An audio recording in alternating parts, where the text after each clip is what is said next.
하나님 말씀은 시편 103편 교독하겠습니다. 내 영혼아 여호와를 송축하라. 내 속에 있는 것들아 다 그의 거룩한 이름을 송축하라. 내 영혼아 여호와를 송축하며 그의 모든 은택을 잊지 말지어다. 그가 내 모든 죄악을 사하시며 내 모든 병을 고치시며 내 생명을 파멸해서 속량하시고 인자와 긍휼로 관을 씌우시며 좋은 것으로 내 소원을 만족하게 하사 내 청춘을 독수리같이 새롭게 하시는도다. 여호와께서 공의로운 일을 행하시며 억압당하는 모든 자를 위하여 심판하시는도다. 그의 행위를 모세에게 그의 행사를 이스라엘 자손에게 알리셨도다.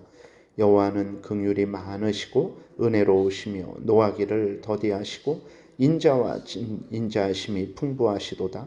자주 경책하지 아니하시며 노를 영원히 품지 아니하시리로다.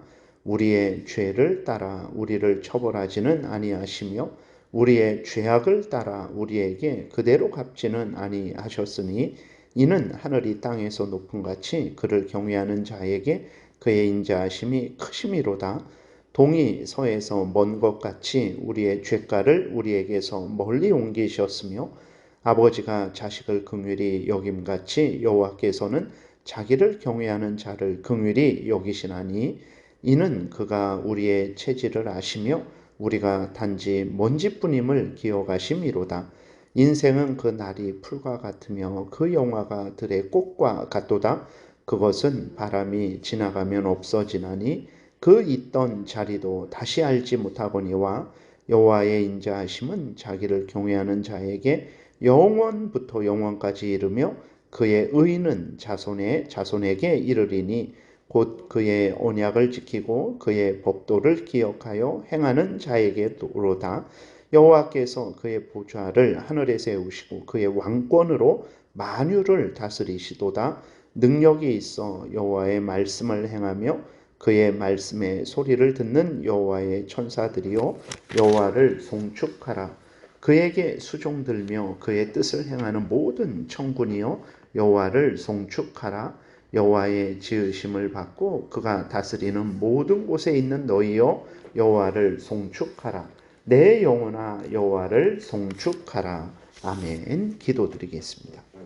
살아계신 하나님 아버지 감사합니다. 이 시간에 하나님의 말씀을 전하고 듣습니다. 성령께서 역사하셔서 하나님의 뜻을 잘 깨달아 알게 도우시고 하나님이 알려주시는 대로 믿고 따르는 복된 삶 살게 도우소서.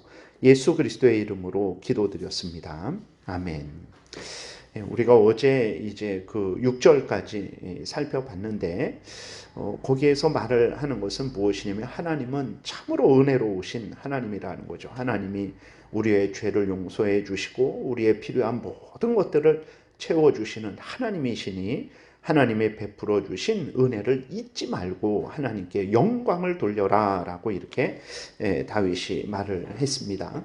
그리고 7절부터는 이제 구체적으로 하나님께서 정말 하나님은 그 은혜를 내려주시는 분이시다. 죄를 용서하시고 병을 고치고 생명을 파멸해서 속량하시고 인자와 긍휼로 한없이 은혜롭게 내려주시는 분이시다라는 것을 이제 그것을 이야기했는데 실제로 7절부터는 하나님이 그 이스라엘 백성들에게 그 은혜를 내려주신 것을 증거하고 있습니다. 그래서 7절에 보게 되면 그의 행위를 모세에게 그의 행사를 이스라엘 자손에게 알리셨도다 그랬어요. 그러니까 진실로 하나님은 그 우리가 봤을 때 진실로 은혜로우신 분이시고 우리를 구원하신 분이시다라고 했는데 진실로 그렇다. 하나님이 모세와 이스라엘 백성들에게 그렇게 행하시지 않았느냐라고 말을 하는 것입니다. 그래서 8절부터는 이제 출애굽기 34장에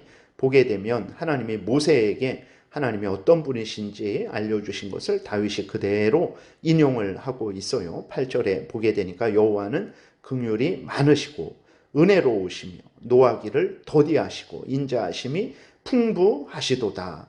자주 경책하지 아니하시며 노를 영원히 품지 아니하시리로다. 진실로 그렇습니다.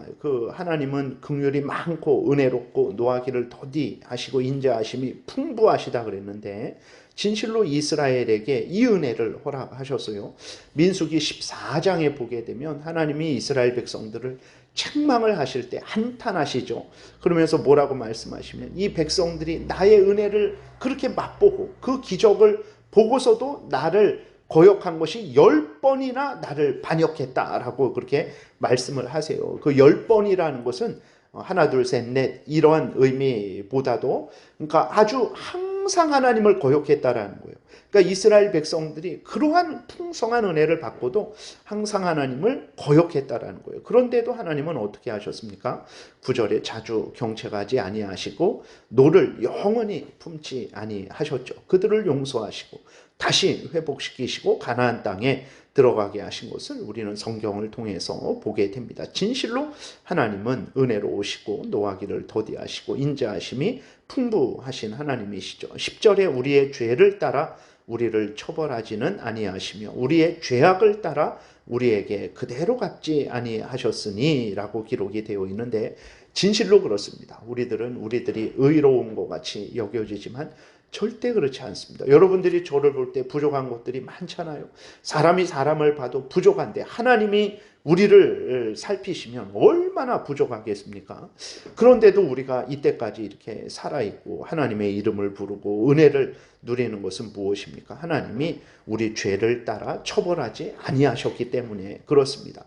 그대로 갚아주셨다면 우리는 그리스도인일지라도 지옥에 1000번 던져졌을 것입니다. 그러나 하나님이 용서하시고 또 용서하셔서 우리가 이렇게 살아있다는 것을 분명히 인식하고 하나님을 찬양해야 됩니다. 11절에 보니까 이는 하늘이 땅에서 높음같이 그를 경외하는 자에게 그의 인자하심이 크십니다. 하늘이 얼마나 높습니까? 하나님의 은혜가 한없이 커서 우리가 사는 거예요. 동이 서에서 먼 것 같이 우리의 죄가를 우리에게서 멀리 옮기셨으며 우리 죄대로 갚으셨다면 말씀드린 대로 우리는 지옥에 1000번 던져졌어야 되는 것입니다.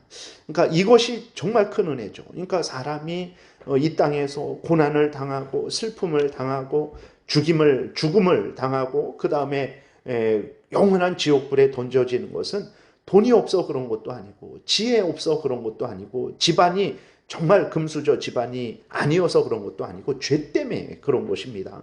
죄 때문에 사람이 죽는 것이고 죄 때문에 지옥에 가는 거예요. 그런데 하나님이 우리의 죄를 동이 서에서 먼 것 같이 우리의 죄를 멀리 우리에게서 옮기신 거죠. 우리의 죄를 용서하시고 예수 그리스도가 그 죄를 다 담당하게 하셨기 때문에 우리가 산다라는 것을 명심하고 또 명심해야 됩니다. 13절에 아버지가 자식을 긍휼히 여김같이 여호와께서는 자기를 경외하는 자를 긍휼히 여기신다. 하나님은 예수 그리스도 안에서 우리의 아버지가 되어주셨어요.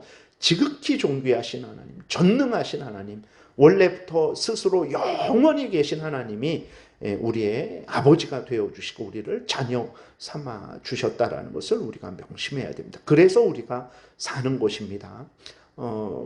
그리고 하나님은 우리의 체질을 아시죠. 14절부터 16절에 보니까 이는 그가 우리의 체질을 아시며 우리가 단지 먼지뿐임을 기억하심이로다. 인생은 그 날이 풀과 같으며 그 영화가 들의 꽃과 같도다. 그것은 바람이 지나가면 없어지나니 그 있던 자리도 다시 알지 못하거니와 라고 이렇게 기록이 되어 있어요. 우리들이 그렇죠. 이것은 불신자뿐만 아니라 모든 인간이 그래요. 그리스도인도 예외가 되지 않습니다. 그리스도인도 여전히 인간일 뿐이죠. 흙으로 지어진 존재예요. 먼지 같은 존재입니다. 하나님의 은혜가 없으면 한순간도 설 수 없는 거예요. 물 한 모금 먹지 않으면 아무것도 아닌 그 물이 없으면 우리들은 다 말라 죽어버릴 수밖에 없는 존재들이죠. 그렇기 때문에 하나님이 우리를 불쌍히 여겨주시고 우리의 죄를 용서하시고 우리를 존귀하게 대해주셔서 이렇게 우리가 짐승들에게도 잡혀먹지 않고 우리가 만물의 용장이 되어서 이 세상을 다스리게 되는 것이고, 무엇보다도 하나님의 자녀가 되어서 하나님을 이렇게 섬기고 은혜를 누리게 된다라는 것을 우리가 잊지 말아야 됩니다. 17절에 여호와의 인자하심은 자기를 경외하는 자에게 영원부터 영원까지 이르며 그의 의는 자손의 자손에게 이르리니 곧 그의 언약을 지키고 그의 법도를 기억하여 행하는 자에게로다. 누가 은혜를 받습니까? 돈 많은 사람도 은혜 받은 거예요. 그 물질도 하나님이 주신 것이기 때문에 그렇습니다. 그러나 그것보다도 더 소중한 것은 무엇이냐 그랬을 때 앞에서 말씀드린 대로 죄를 용서받고 하나님의 자녀 되어서 하나님을 자기의 아버지로 믿고 경외하고 섬기고 영광을 돌리는 그 사람이 은혜를 받는 거죠. 언약을 지키고 그의 법도를 기억하여 행하는 자에게 하나님의 그 은혜가 영원까지 이른다 그랬어요. 언약이라는 것은 이제 서로 약속하는 건데, 서로 당사자가 약속해서 당사자가 해야 될 일들을 하는 것입니다. 하나님이 우리와 언약을 맺을 이유가 없어요. 하나님은 지극히 존귀하신 분이고 우리는 이 땅에 거하는 죄인일 뿐이죠. 그러나 하나님이 낮아지시고 우리를 높이셔서 계약을, 언약을 맺어주시고, 하나님은 우리의 하나님이 되셔서 우리를 지키시고 보호하시죠. 그럼 하나님의 자녀된 우리는 어떻게 해야 됩니까? 앞에서 계속 말씀드린 대로 하나님을 경외하고 하나님의 명령을 따라 살아가야 되는 거죠.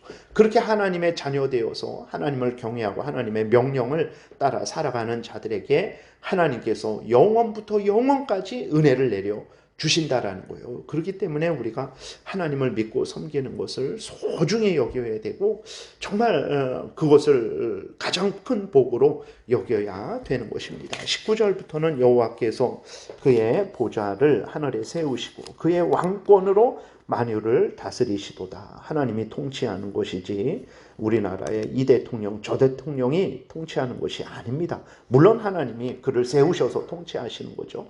그런데 우리 눈에 보이는 사람만 볼 것이 아니라 그 뒤에서 대통령도 세우시고 패하시고 지혜롭게 하시고 무능하게도 하시는 그 전능하신 하나님을 봐야 됩니다. 그래서 그 하나님이 우리의 하나님이신 거죠. 20절 능력이 있어 여호와의 말씀을 행하며 그의 말씀에 소리를 듣는 여호와의 천사들이여 여호와를 송축하라. 그에게 수종 들며 그의 뜻을 행하는 모든 천군이여 여호와를 송축하라.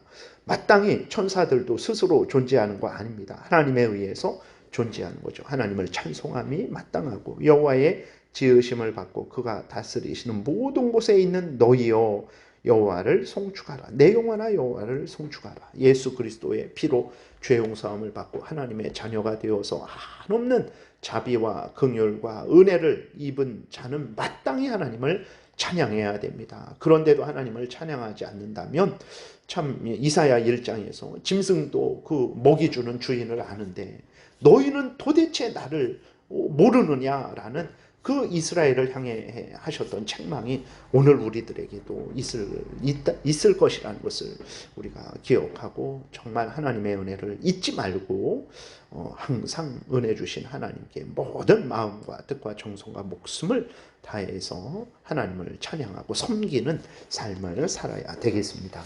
기도드리겠습니다. 살아계신 하나님 아버지 감사합니다. 진실로 하나님은 은혜롭고 노하기를 더디하시며 긍휼이 많으시고 인자하심이 풍부하심을 우리가 확인하게 됩니다. 항상 하나님께 찬송과 영광을 돌리고 마음을 다해 하나님을 섬기며 항상 하나님의 뜻대로 살아가게 도우소서. 예수 그리스도의 이름으로 기도드렸습니다. 아멘. 하늘에 계신 우리 아버지여, 이름이 거룩히 여김을 받으시오며 나라의 임하옵시며 뜻이 하늘에서 이루어진 것 같이 땅에서도 이루어지이다. 오늘날 우리에게 일용할 양식을 주옵시고 우리가 우리에게 죄 지은 자를 사하여 준 것 같이 우리의 죄를 사하여 주옵시고 우리를 시험에 들게 하지 마옵시고 다만 악에서 구하옵소서.